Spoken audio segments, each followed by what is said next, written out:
Hello, guys. This is Pastor Benjamin. Now, I got something to share, and please, I want you to listen to me. Just listen to me for the few minutes, though I'm live. Now, here is the marriage advice that many of us were never given, and it has ruined our relationship for good. I remember there is a guy that I just tagged in this video alongside my wife. That guy is called Freedom Y. I remember before I got married, when I took my wife to be then to him for a brotherly advice. Then he was my senior at the church. We were fellowship in the same church. I remember we sat somewhere, and then this man, then he was a young man. I would say young man because he was still a bit young than he is today, though that's not supposed to be abusive. He told me, and this was told to the both of us, me and my wife. Fred Amwai told us that if there is something that we should guard, is to expose our partner, like exposing one another to our parents. For example, this is what he meant, that if there is something in between me and my wife, I should not let my parents be the one to come and solve it. Why? They will solve it, but they will always see her as the mistake. And the same was told to my wife to be then.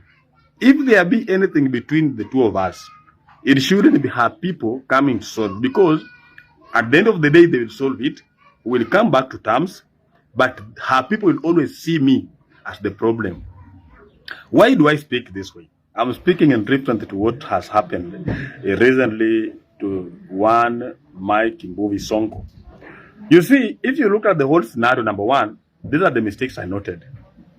As a father, you cannot solve the issues of your daughter or your son in public. That's number one mistake. Number two mistake, even if your father was to come in, for example, I, as a man, there is a problem between me and my wife, and my father was to come in, I will demand that no other person is involved, and that meeting is a high, like it has to be a secret meeting, so that it is just between me, my father, and my wife. Because at the end of the day, there are people who are going to be involved in that meeting that will take sides. Other than taking side, there will always be like there is a part they want to defend. Number two, the embarrassment that comes with it when you expose your partner to the public humiliation. Yes, they may have committed the mistake that they are being accused for, but this is the problem. After you have sorted out your mess, how will you live together knowing that you subjected your partner to public humiliation? Yes, there's a mistake. And whenever people fight in a marriage, yes, there will be one that will carry the biggest responsibility. He was on the mistaken side. But there must be a part to the other partner, what they contributed before it escalated into the fight or the violence. This is what we ignore. Whenever we are solving marital issues, this is what you have to know. As a man or as a wife, you should protect your partner away from your people, because you will solve. Eventually, you will come back together. But your people will never forgive your partner. That thing will always hang. Anytime there is another problem that recurs later on, it will always be in reference to what happened in the past. This is the marriage advice that many people may not have been told, or if they have been told, they have ignored. If you want to enjoy the tranquility of your marriage and then be in a position whereby nothing is from outside in between you, you must protect them. That is your spouse, no matter what happens, because at the end of the day, there is no place where there are no problems. There will always be mistakes. There will always be 1, 2, 3. There will always be misunderstandings, and eventually you will solve. So if you learn to solve them in the secret, even if it goes to the level of involving your people, please involve, but with a lot of caution and secrecy, to the level that you never expose your spouse to the beatings of your people, because they will actually beat him mercilessly. Imagine that video. That man is even surrendering. He's lifting his hands and he's being kicked. Now, after here, when they have gotten back together, the embarrassment, what will he tell to his friends, his people? Imagine your father-in-law lecturing you in your own house. What will you tell to your people? What will you tell? That already, it escalates into a feud that will be in existence between the two families. And those people, to the side of the man, they will never accept that woman as a wife to that man. they will always call her, this is the woman, the daughter to the father who bullied our son. It will never go down well. They'll always look at this woman as an enemy because she brought the father bullied their son. They will not look at the mistake. It will blind all the mistake that the man committed to the level that now you'll become the enemy. The same thing happens. Many men are very proud to actually discuss the issues of their wives with their family. Like, for example, a wife has done something wrong, then they'll easily call in their people to come and, you see, I told you, my wife is doing ABCD. And still, you want to live with that woman in that house, in that family. You have already caused enmity between your wife and your people. There is no day they will respect that woman. They'll always look at her as a bad woman. She will never find security in that family. She will know these people. In fact, she will become wild. I've seen this. She will be wild. She will always look at those people as an enemy because she knows deep in her heart that these people already know her as a bad person. So what does she have to protect? Nothing. What does she have to show for like a good wife? Nothing. So she'll always carry that attitude and mentality that she is a bad person to them. Now, in the case of Mike Sonko's son-in-law, now tell me, the people that relate to this man, they'll always look at this man as a bad man. Yeah, of course, as a father, I've not gotten there. I've not gotten that level where I have a daughter, maybe as grown as Mike Sonko's daughter. But this is the reality of the matter. As a father, you must be sober. And when you get into the issues of your son or daughter, you should look at the future. Are you there to separate them? Is you are coming in for the solution, eventually leading to their separation? Or are you there to make them live again together as wife and husband? So when you bring this to the public, when you do what you call public humiliation to your son-in-law, how does he address you? Even the man himself surrendering, how does he address you thereafter? The only way to make your marriage survive is, number one, to know that there will be challenges. And since there are people who cannot handle their anger, there are people who have anger issues, there will be those mistakes. We have seen people fight and still they can come back and live together and make a better marriage. I'm telling you the truth. So handling your marital status, like for example, most when it comes to disagreements or solving the issues between the two of you, it has to be a matter of secrecy.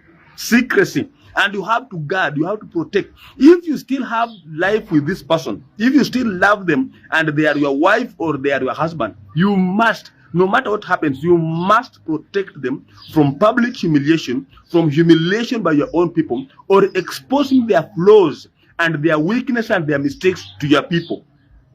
That's the both sides, whether wife or husband. But by the time you have exposed to your spouse or your partner in the marriage, to your people, to know that this is what this man does, this is what this woman does to our son, this is what this man does to our daughter. Oh, that marriage will never stand. I'm telling you the truth. It will never stand. Because now you have the two of you to deal with one another. Then now you have the external forces, that's your people, to deal with.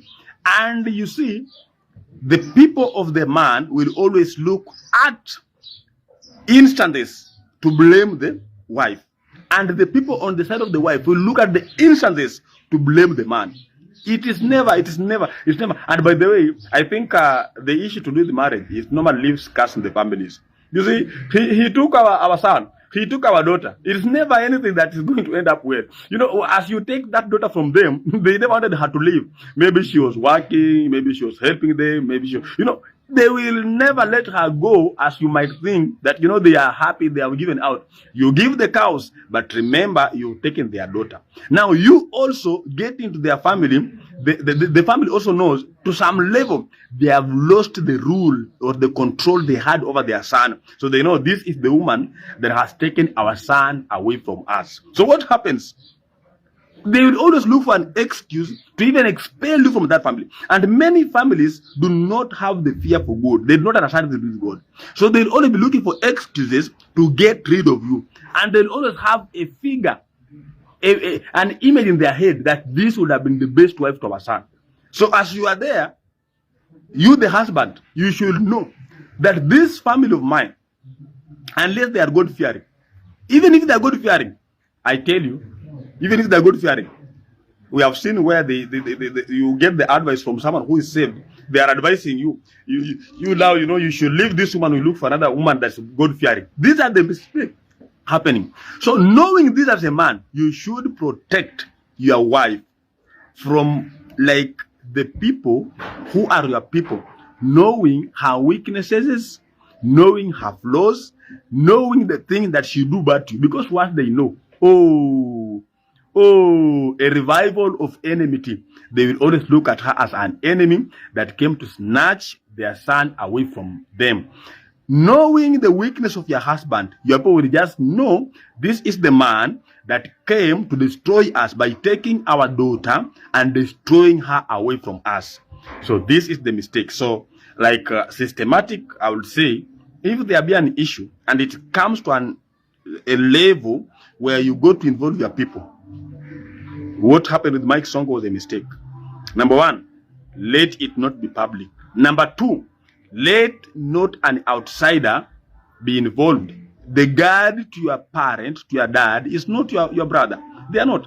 So the first thing I will do, if I was the Mike Sonko's daughter, I will demand, Dad, you came, yes, I'm the one wronged, but this is what you do. I'll want us to have a meeting, me, you, and my husband. The rest, stay out. What happens in here, it should be private. They should not be private to it. It should be like out of reach for them, because we are looking at the situation. No matter what happened, there is a possibility of we getting back together and living again as wife and husband. And I will never want to create another problem in the midst of creating a solution for the existing one. So I never want to live. I never want you to come and live with a man who will no longer respect me because of the humiliation I made him undergo. So let us sit down. And as a man, if I'm the father, I'll have the man sit down. We talk man to man. Why did you lay your hand on my daughter? As simple as that. He explained himself, and we will find that there are mistakes on the daughter's side. So we sort out those mistakes, and I tell him, please, this kind of mistakes, they do not warrant that you lay your hands on her. What you do next time, if things go to the worst, communicate. But laying your hands on her, that will be a show of disrespect. Let them be. Again, what should be remembered here is that the woman chose to be with the man. So no matter what happens, you should remind this lady that you chose this man. We did not choose this man for you, unless we chose him for you. You chose him. So find a way to know him, to deal with their issues, so that where there are misunderstandings, let him understand you, so that you can live peacefully as wife and husband. This is the advice. I know, Fred Amwai, you should be smiling where you are, because you advised me, and I will advise others. This is the line that I'm going to be using. I've carried it throughout my marriage, and if there's something that I protect, that's the thing. Protect your spouse from your people. They are not her people. They are not his people.